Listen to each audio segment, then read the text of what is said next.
Student-led learning starts with a building of process, a building of trust between the teacher and the students. So that they feel comfortable and able to express themselves, who feel that they're valued, that we're actually going to take action upon what they say. Come and have a look in the magic mirror, what's going to happen?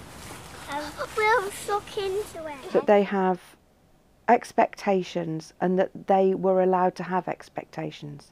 Initially, it's very staccato. I'm trying to encourage students to believe that they can get out of their chair.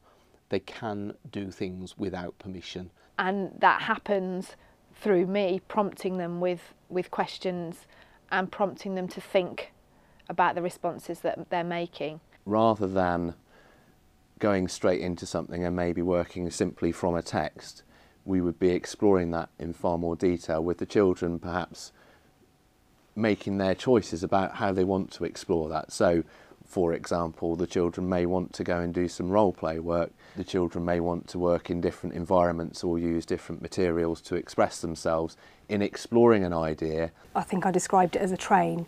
We all have a destination, that's me and the children together. We all want to reach a certain point.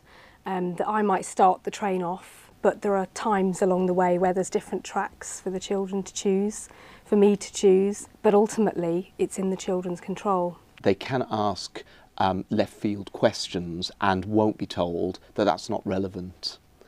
And that takes quite a lot of time. The students were studying World War I, so their understanding and their empathy for what it was like, well, they couldn't begin to wonder. Most of them don't know of any wars. They wanted to build a trench, a replica trench. We suggested a virtual one, but they were adamant there was no way. They wanted to build and create as near as possible a trench.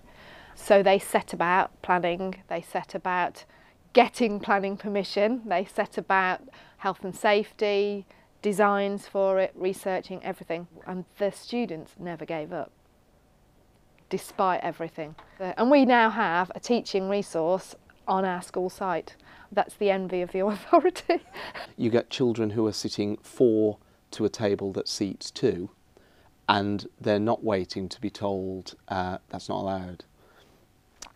They've given out the books, but they don't know what the lesson's going to be yet, so they've played it double-handed, and they've put out textbooks, exercise books and paper. Once we've got there, we know then that everybody in the room has the self-confidence to express themselves. Once you get into that area, then I think student-led learning really takes off. The students, they feel individual, they work individually, even though they might be aiming towards the same content. It's clear to the children there is a lot more value in each stage of learning, and not that all the value lies in what you produce at the end. Other questions then are generated from that.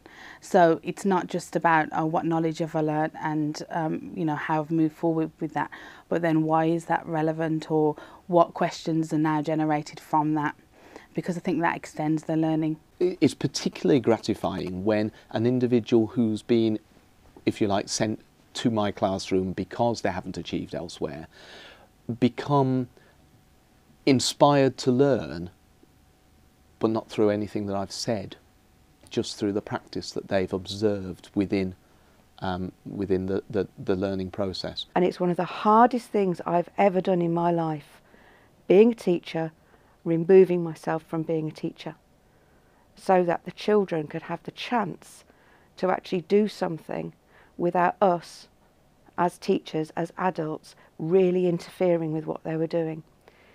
And I must say that in the first few weeks, those children changed absolutely dramatically. They'd been given permission to actually state what they wanted to do, whether it was with signing, whether it was with speaking, whether it was behaviour, any sort of communication that they were doing. They were then allowed to do it, and then we followed them. And it worked brilliantly.